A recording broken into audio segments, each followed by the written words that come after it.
Dans le cœur brûlant du Sahel, là où les dunes rencontrent les vents impitoyables, une découverte vient de bouleverser l'histoire de l'Afrique. À Djibo, dans le nord du Burkina Faso, les géologues ont révélé ce que nul n'osait imaginer. Le plus grand gisement de pétrole jamais identifié sur le continent africain. Cette révélation n'est pas un hasard. Elle est le fruit d'une coopération stratégique entre les experts burkinabais et les ingénieurs russes, qui, après des mois de prospection, ont confirmé l'existence de réserves colossales enfouies sous les terres rouges du Sahel.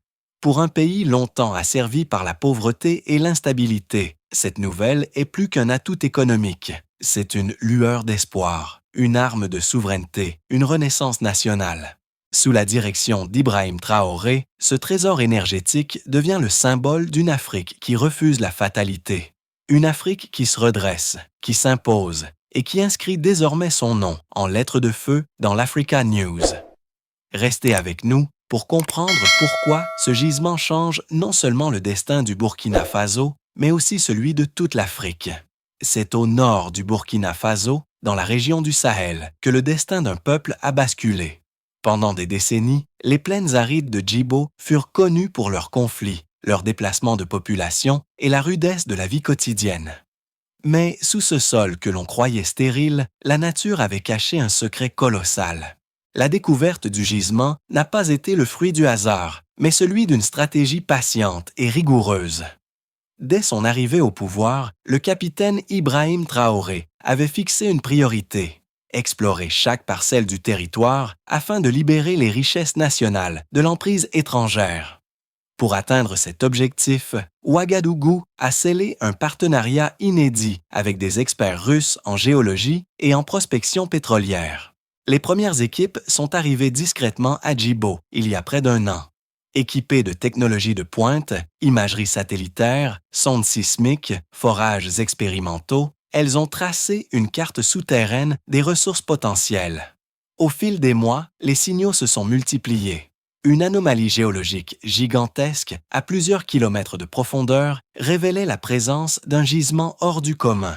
Lorsque les forages d'essai ont enfin confirmé la nature de cette ressource, la nouvelle a frappé comme la foudre. Des centaines de millions de barils de pétrole brut, un volume qui propulse immédiatement le Burkina Faso au rang de futur géant énergétique africain. Jamais dans l'histoire récente du continent, une telle découverte n'avait été annoncée dans une zone considérée jusque-là comme périphérique. Ce gisement, surnommé déjà par certains l'or noir du Sahel, n'est pas seulement une source de revenus. Il constitue un levier stratégique capable de transformer l'équilibre régional. Situé à la frontière du Mali et du Niger, il redonne à la région une importance géopolitique majeure, où se croisent déjà les enjeux sécuritaires, économiques et diplomatiques. Sous la bannière d'Ibrahim Traoré, cette découverte est interprétée comme un acte de résistance et de souveraineté. Elle incarne la revanche d'un peuple qui, après avoir souffert de la misère et de l'insécurité, s'apprête à écrire une nouvelle épopée. Les regards du monde entier se tournent désormais vers Ouagadougou, et dans les colonnes de l'Africa News, un seul message résonne. Le Burkina Faso vient de changer le cours de son histoire. La nouvelle est tombée comme un éclair qui fend le ciel. Au cœur du Sahel, le Burkina Faso, longtemps considéré comme une terre pauvre et meurtrie par les crises, vient de découvrir à Djibo un gisement de pétrole d'une ampleur inégalée en Afrique. Ce n'est plus seulement un pays en quête de survie, mais un acteur qui, d'un seul coup, entre dans la cour des grandes nations énergétiques. Le choc est mondial, car cette découverte, réalisée avec l'appui des experts russes, bouleverse les équilibres géopolitiques et économiques établis depuis des décennies. Pour le peuple burkinabé, c'est une promesse immense. Les estimations préliminaires évoquent des centaines de milliards de dollars de revenus potentiels, capables de transformer la face du pays.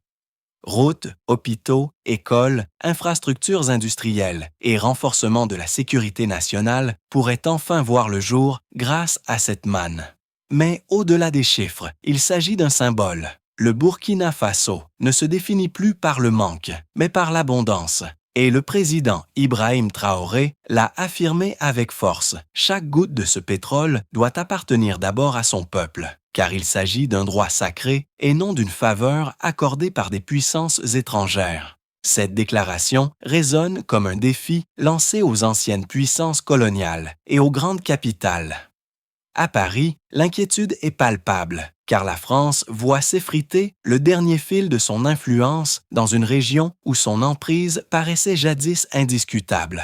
Washington observe avec méfiance l'alliance burkinabo-russe, craignant que l'accès de Moscou à un gisement d'une telle envergure ne constitue un levier stratégique capable de déstabiliser les marchés internationaux. Moscou, de son côté, se félicite ouvertement et revendique son rôle dans cette victoire, présentant au monde la preuve que son partenariat avec l'Afrique est fondé sur la coopération et non sur l'exploitation. Pékin, fidèle à sa discrétion, avance ses pions et prépare déjà ses offres d'investissement, car la Chine ne laisse jamais passer l'occasion de sécuriser ses approvisionnements énergétiques. Mais la réaction la plus vibrante vient du continent africain lui-même.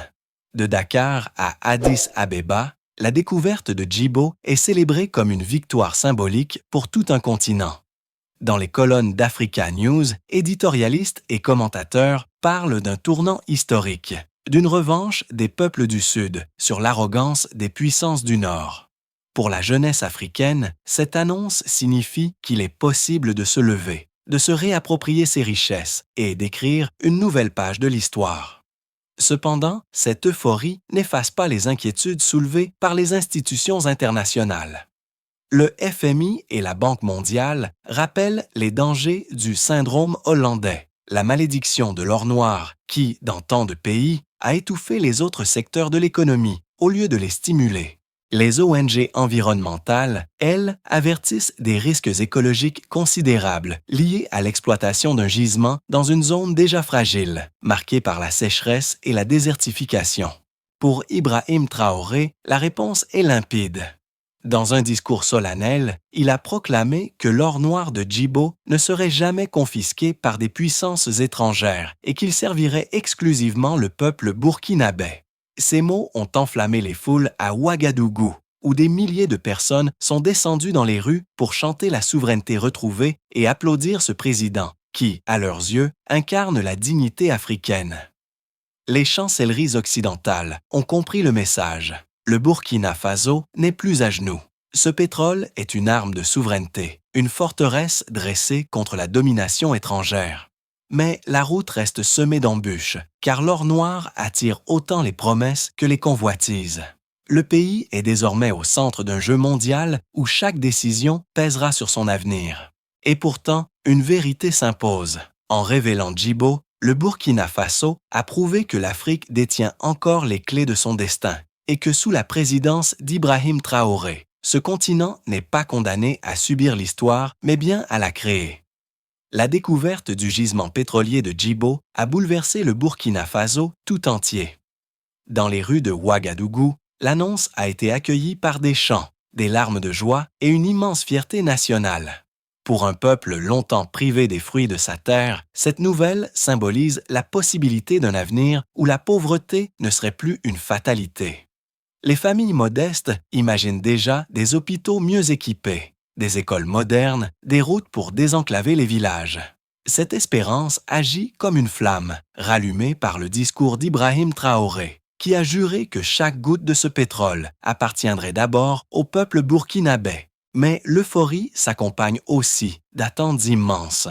Les citoyens veulent voir rapidement les bénéfices de cette richesse, et les frustrations pourraient éclater si les promesses tardaient. Certains opposants insinuent déjà que l'or noir pourrait se transformer en malédiction, alimentant corruption et division. Pour contrer ces soupçons, le président a annoncé la création d'une Société nationale du pétrole, destinée à gérer la production et à assurer une redistribution équitable des revenus. Ces mesures suscitent l'adhésion des jeunes générations, qui perçoivent en Traoré un dirigeant capable de rompre avec les pratiques opaques du passé. Politiquement, la découverte renforce pour l'instant le soutien populaire autour du chef de l'État, mais elle attise aussi les convoitises d'élite qui cherchent à s'approprier une part de cette richesse. L'histoire africaine rappelle les dangers de la rente pétrolière, mais Ibrahim Traoré insiste, le pétrole doit être une bénédiction, pas une malédiction. Dans le nord du pays, les communautés proches de Djibo se sentent enfin reconnues, ce qui peut renforcer l'unité nationale. Toutefois, une répartition inégale des bénéfices risquerait de rallumer des tensions. La sécurité des zones pétrolières devient une priorité. L'armée, pilier du régime, se mobilise pour protéger ces sites stratégiques contre les menaces terroristes et criminelles. Mais au-delà des armes, c'est l'équité sociale qui déterminera si le pétrole de Djibo sera le ciment d'une nation nouvelle ou la source de division. Pour l'instant, il demeure un miroir où le Burkina Faso contemple son avenir, riche d'espoir, fragile d'attente et suspendu à la promesse de transformer une ressource en renaissance. La découverte du gisement de Djibo ne se limite pas aux frontières du Burkina Faso. Elle résonne dans toutes les capitales du monde. À Washington, l'annonce a été accueillie avec inquiétude. Les États-Unis, garants autoproclamés de la sécurité énergétique mondiale, voient d'un mauvais œil la coopération étroite entre Ouagadougou et Moscou. Les think tanks américains redoutent que la Russie, en s'implantant au cœur du Sahel, ne gagne un levier stratégique susceptible de bouleverser les équilibres pétroliers internationaux. Dans la presse, certains éditorialistes évoquent déjà une nouvelle bataille pour l'Afrique, où le pétrole devient une arme géopolitique autant qu'une ressource économique.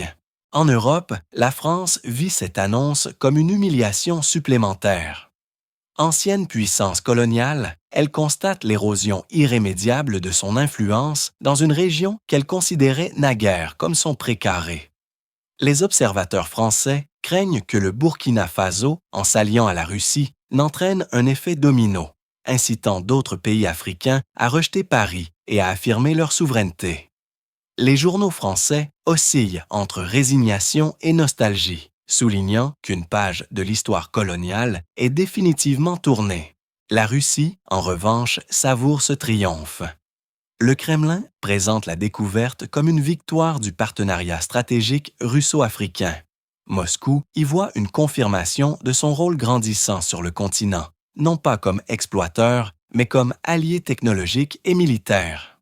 Les médias russes célèbrent Ibrahim Traoré comme un dirigeant courageux, capable de rompre avec les diktats occidentaux et de choisir librement ses partenaires.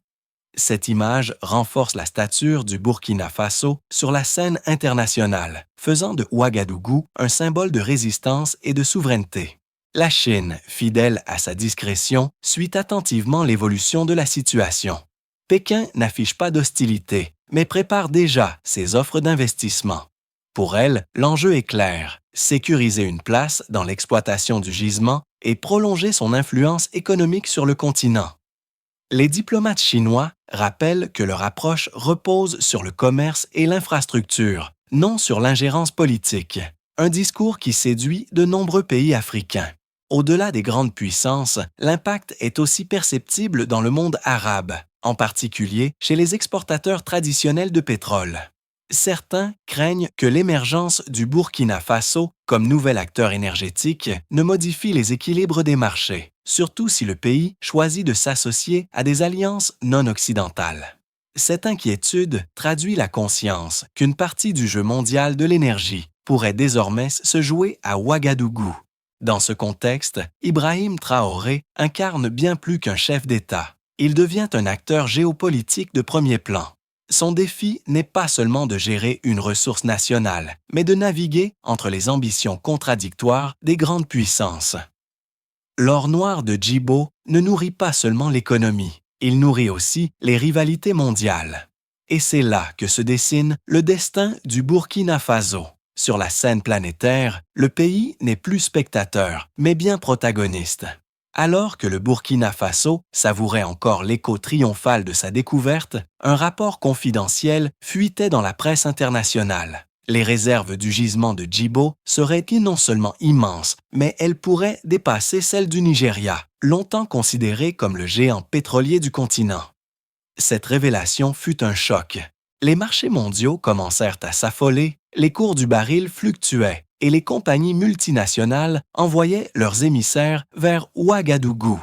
Mais le plus surprenant, c'était l'origine de l'information. Un consortium d'experts indépendants, soutenu par des laboratoires russes, confirmait par imagerie satellitaire et analyse sismique que la profondeur du bassin pétrolifère recelait des gisements encore plus vastes qu'imaginés.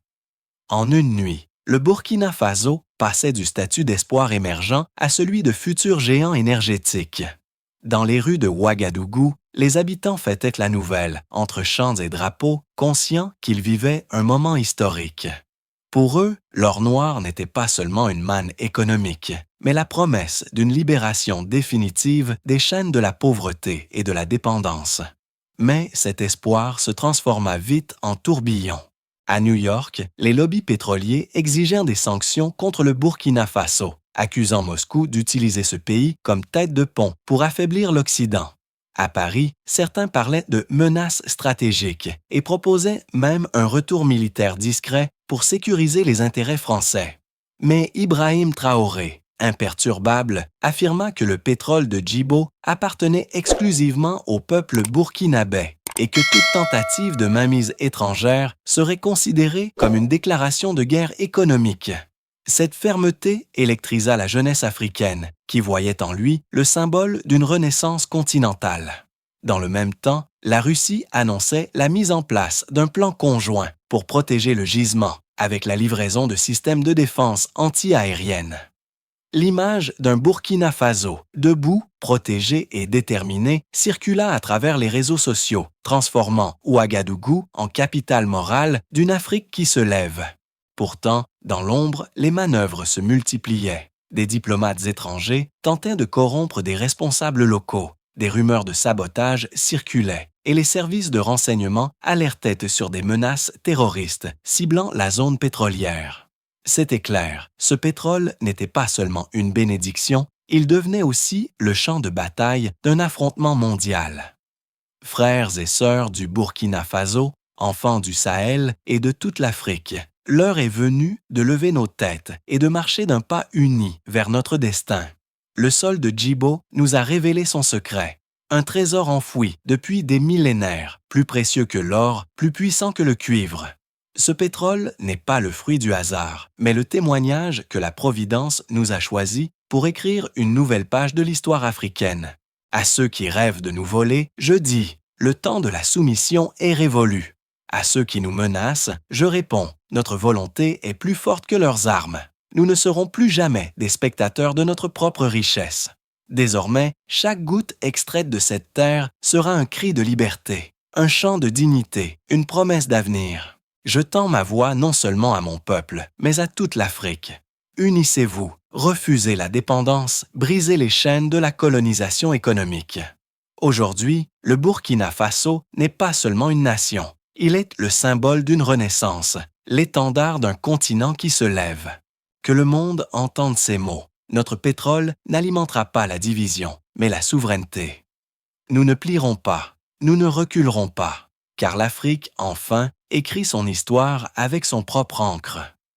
La nuit tombait sur Ouagadougou lorsque des milliers de torches illuminèrent les rues. Le peuple chantait le nom de Traoré, non comme celui d'un simple président, mais comme celui d'un guide. Dans l'air résonnait une conviction.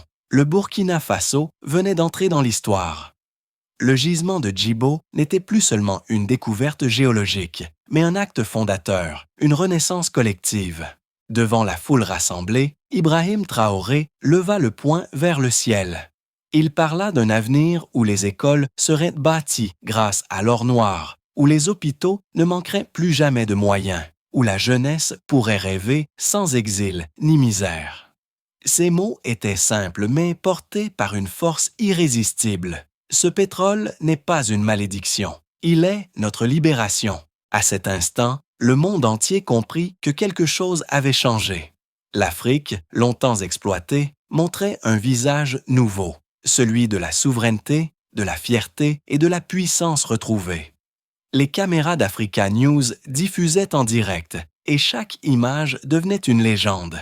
Ainsi s'achevait un chapitre, mais s'ouvrait aussi une ère, celle où le Burkina Faso, par sa foi et son courage, devenait le cœur battant d'un continent en marche vers son destin.